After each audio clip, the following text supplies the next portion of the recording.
आप भी fruit smoothie या मिल्क शेक के शौकीन हैं? क्या आप भी चिलचिलाती गर्मी में बर्फ डालकर ठंडा ठंडा दूध सोडा पीना पसंद करते हैं?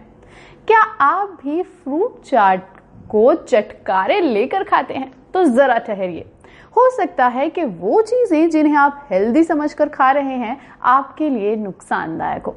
नमस्कार, मैं हूं अनीता शर्मा और लेकर आई हूं बातें सेहत वेहत की।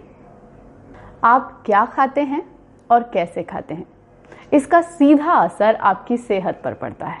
इसलिए ये जानना जरूरी है कि कौन सी चीजों को कब खाना चाहिए, कौन सी चीजों को साथ खाना चाहिए और कौन सी ऐसी चीजें हैं जिनको कभी भी साथ नहीं खाना चाहिए। आप सही समझे हैं, हम बात कर रहे हैं फूड कॉम्बिनेशन की।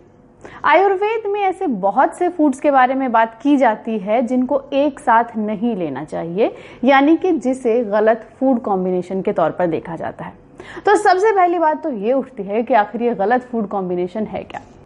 इसके बारे में हमने बात की डॉक्टर विनायक एबेड से। उन्होंने बताया कि आखिर गलत फूड कॉम्बिनेशन यानी कि आयुर्वेद के हिसाब से वो चीजें जिन्हें साथ नहीं खाना चाहिए, ऐसे नियम क्यों हैं। विरुद्ध आहार का मतलब ऐसे कॉम्बिनेशंस जो मिक्सिंग में नहीं है बट कि कई अलग फैक्टर्स की वजह से भी रॉन्ग है।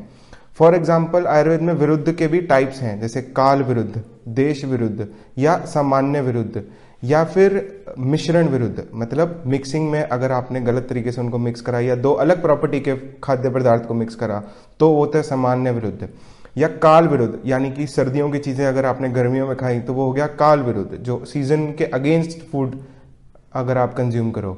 या देश विरुद्ध या किसी और जैसे ड्राई रीजन पे अगर आप ज़्यादा ऐसा कंज्यूम करो फूड जो उस एरिया पे नहीं उगता या उस एरिया में नहीं पाया जाता आसानी से, तो ये हो गए देश विरुद्ध। अब डॉक्टर विनायक से हमने ये तो समझ लिया कि गलत फूड कॉम्बिनेशन यानी कि रॉन्ग फूड कॉम्बिनेशन क्या है, लेकिन किन किन चीज़ों को गलत फूड कॉम्बिनेशन माना जाएगा, वो कौन सी चीज़ें हैं जिन्हें साथ खाना चाहिए और जिन्हें साथ नहीं खाना चाहिए। तो इसमें 3 चीज़ों को लेकर बड़े मिथ होते हैं। एक दूध, शहद, दही, आपके फ्रूट्स, आपकी सब्जियां, इन्हें कब कैसे किन चीज़ों के साथ मिक्स करना चाहिए ये जानना भी बहुत ज़रूरी है। अक्सर लोग दूध को लेके बहुत कंफ्यूज रहते हैं। दूध में किन चीज़ों को ऐड करना चाहिए और किन चीज़ों को नहीं, स्मूदी बनानी चाहिए या नहीं, मिल्क शेक पीना चाहिए या नहीं।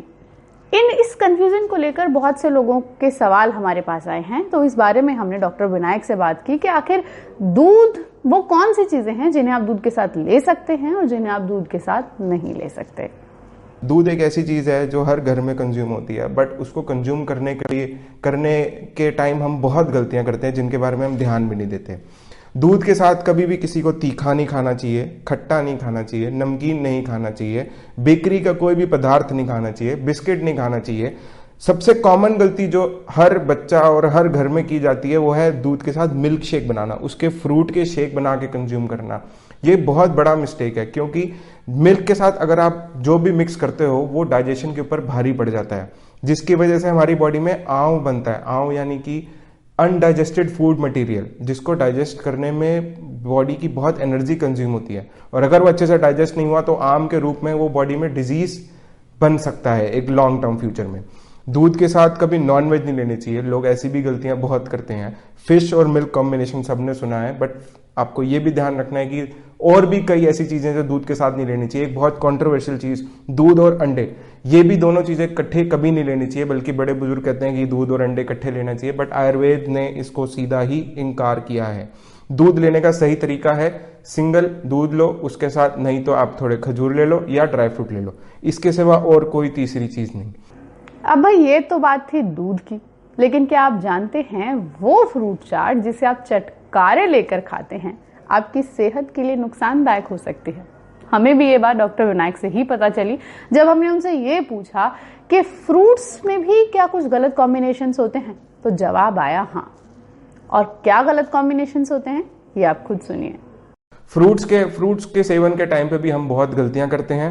फ्रूट्स चाट के फॉर्म में लेते हैं, या वेजिटेबल्स है तो उनको एज अ सैलड बना के लेते हैं। जो इतने बड़े हम लोग सैलड्स कंज्यूम करते हैं जो आजकल मार्केट्स में भी मिलते हैं, वो बहुत गलत कॉम्बिनेशन है। फ्रूट्स या वेजिटेबल्स दोनों की कैटेगरीज में किसी सिंगल फ्रूट या किसी सिंगल वेजिटेबल को एट अ टाइम कंज्यूम करना चाहिए। We should not consume in form of a fruit चाट।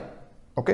तो क्योंकि हर फ्रूट की अलग पोटेंसी होती है, अलग कैरेक्टरिस्टिक होता है, अलग डाइजेस्टिव मटेरियल होता है, ठीक है, जिसकी वजह से हमारी बॉडी को उसको डाइजेस्ट करने में दिक्कत होती है अगर आप कॉम्बिनेशन के फॉर्म में कंज्यूम करो। अब भाई जब बात हो रही है आयुर्वेद की और इंडियन फूड की, तो घी का जिक्र ना हो ऐसा कैसे हो सकता है?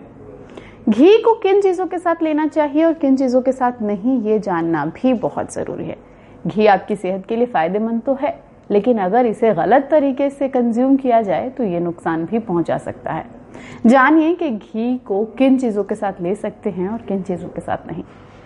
हनी और घी किसी भी कंडीशन में हमको ये दोनों चीजें इकट्ठे कंज्यूम नहीं करनी चाहिए, या ध्यान रखना चाहिए कि किसी कॉम्बिनेशन में ये दोनों चीजें एक साथ तो नहीं मिली हुई या इक्वल मात्रा में तो नहीं मिली हुई, क्योंकि इक्वल मात्रा में शहद और घी अगर कंज्यूम करते हैं तो वो पॉइजन की तरह हमारी बॉडी में काम करता है। तो ये एक चीज है जिसमें हमको ध्यान देना चाहिए। तो ये थे कुछ ऐसे कॉमन से फूड कॉम्बिनेशंस जिनको आपको अवॉइड करना चाहिए, जो आपकी सेहत पर नुकसानदायक हो सकते हैं।